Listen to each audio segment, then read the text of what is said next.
Bob l'éponge moderne est tellement insupportable que si le Bob l'éponge classique le rencontrait aujourd'hui, il donnerait raison à Carlo de vouloir déménager. Et je ne dis pas ça pour exagérer, je vais te le prouver épisode par épisode avec les moments exacts où l'éponge la plus aimée de Bikini Bottom est devenue sa pire version.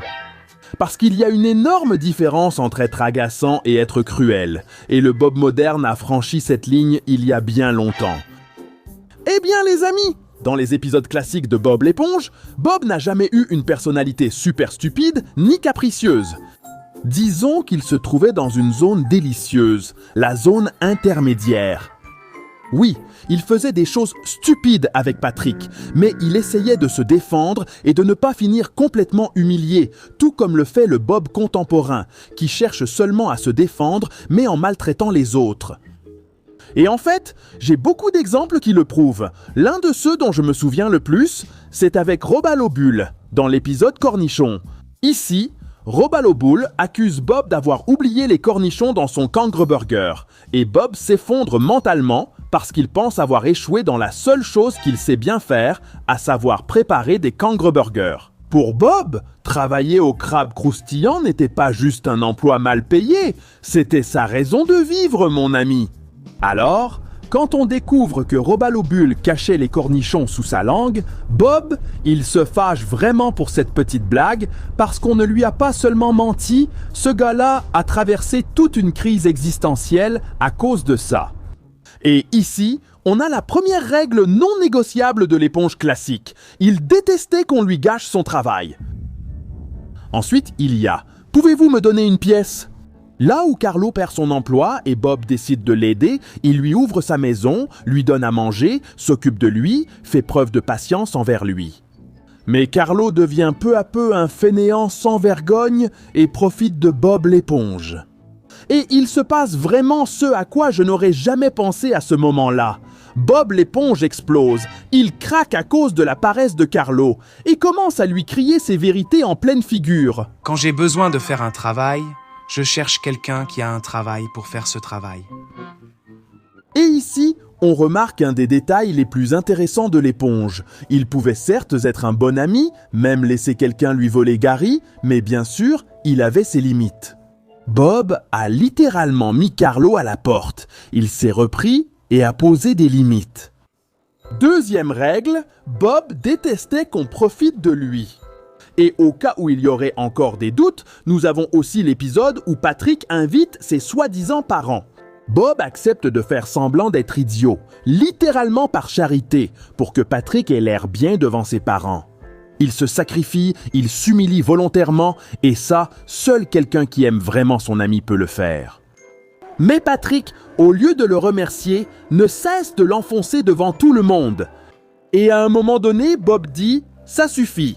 Il explose, il se défend, et là on voit quelque chose que le Bob moderne a complètement perdu. Il savait quand une blague avait dépassé les limites. Et puis il y a l'abîme. Bob tombe dans une file interminable, entouré de gens étranges qui parlent une langue incompréhensible, dans un endroit qu'il ne connaît pas et dont il ne peut pas sortir. Et l'épisode s'y prend de façon très intelligente. Il te montre Bob en train de tenir, jusqu'à ce qu'il ne puisse plus et qu'il s'effondre. Et ça fonctionne parce qu'il y a une vraie accumulation, il y a une limite claire. La blague marche parce que la réaction est méritée. Le Bob moderne ne prend même pas la peine de construire ça. Il va directement dans le chaos sans que personne ne le justifie. Et voici la troisième règle. Bob pouvait être patient, mais il n'avait pas une patience infinie. Donc, c'était Bob l'éponge. Étrange, intense, parfois désespérant, mais avec une âme, avec de la dignité, avec de vraies limites. Alors la question incontournable est, qu'est-il arrivé ? Comment sommes-nous passés de cette éponge à ce que nous avons aujourd'hui ? Parce que ce qu'ils ont fait au personnage, ce n'était pas seulement le rendre plus idiot, c'était bien pire. Et je vais te le montrer épisode par épisode. Dans plusieurs épisodes modernes, Bob ne donne plus l'impression d'être un personnage sympathique et commence à donner l'impression d'être la pire aberration qu'on puisse croiser. Je n'ai rien vu, absolument rien de mémorable. On a juste ce pote jaune qui envahit la vie de quelqu'un, qui cause des problèmes, qui ignore tous les signes qui lui disent d'arrêter. Et au lieu de faire rire ou d'être drôle, il provoque surtout un gros malaise, mec. Même les blagues d'écureuil de Bob l'éponge sont plus drôles que ça. Le premier cas infâme, c'est d'aimer un pâté de crabe. Et oui, Bob a toujours été bizarre. Cette éponge jaune peut parler à un hamburger et personne n'est surpris. Le problème, ce n'est pas qu'il tombe amoureux d'un pâté de crabe. Le problème, c'est que son fétiche bizarre commence à affecter son travail, son hygiène, ses amis et les clients. Parce que ce n'est pas juste Bob qui est bizarre, ça contredit l'un de ses principes de base. Bob pouvait se tromper, mais ça lui faisait mal de se tromper. Le Bob moderne, dans ses pires épisodes, ne remarque même pas la catastrophe. Il continue de rire, il continue de crier, et ce sont tous ceux autour de lui qui subissent les conséquences. Et c'est là qu'intervient Carlo Tentacule. Parce que, soyons honnêtes, pendant des années, la série a utilisé Carlo Tentacule comme punching ball. Mais il y a une énorme différence entre Carlo Tentacule reçoit du karma parce qu'il a été arrogant, et Carlo Tentacule voulait juste respirer, et l'univers le punit juste pour exister. Dans la version classique de Bob l'éponge, très souvent Carlo Tentacule souffrait parce qu'il était grossier, prétentieux ou égoïste. La blague avait une structure. Carlo Tentacule se croyait supérieur, prenait une mauvaise décision et finissait humilié. C'était parfois cruel, oui, mais il y avait une logique. Dans le Bob moderne, très souvent Carlo Tentacule n'a rien fait. Il voulait juste jouer de son vilain clarinette, dormir, travailler sans cri ou avoir 5 minutes de paix. Et Bob arrive comme s'il avait un mandat judiciaire pour lui gâcher toute la journée. Dans Hig a-t-il un pilote dans l'avion? Carlo Tentacule veut juste prendre des vacances. Quelque chose de complètement normal. Il ne fuit personne, il n'a rien fait de mal. Il veut juste se reposer en paix. Et Bob ne le laisse pas faire. Il le suit à l'aéroport, dans l'avion, dans chaque recoin possible. Et ce n'est pas parce que Carlo Tentacule est son ennemi, mais apparemment, pour le Bob moderne, la vie privée des autres n'existe pas. Et le plus perturbant, c'est que l'épisode présente cela comme quelque chose de mignon, comme si traquer quelqu'un était un signe d'amitié. Mais l'épisode qui me fait complètement détester le Bob moderne, c'est Collègues de navigation. Carlo est tellement désespéré de s'éloigner de Bob l'éponge qu'il essaie de l'éteindre pour qu'il le laisse tranquille. Et même ça ne marche pas, parce que Bob revient toujours comme un cafard. Ensuite, Carlo perd son permis et se retrouve à l'auto-école avec Bob. Et là, l'épisode devient un véritable enfer. Bob l'étouffe tellement qu'il finit par laisser Carlo complètement plâtré. Là, tu as vraiment envie de dire qu'il est temps de mettre Bob l'éponge à la retraite. Et oui, quelqu'un pourrait dire, mais Bob a toujours embêté Carlo. Bien sûr, mais le point, c'est le ton. Avant, Bob était agaçant parce qu'il ne comprenait pas vraiment les signaux sociaux. Maintenant, l'épisode sait que Carlo souffre et il continue quand même. Et puis, il y a le retour de Man Ray, où Bob n'est pas seulement agaçant, il atteint un niveau de cruauté. Et c'est vrai que Bob l'éponge peut être dramatique et enfantin, tout ce que tu veux. Mais son objectif a toujours été d'essayer de voir le bien même chez les pires personnes. Alors, voir Man Ray vouloir se reposer sans commettre de crime et Bob lui rendre la vie impossible, ça paraît vraiment étrange venant de Bob l'éponge. Et le Bob classique n'était pas parfait non plus.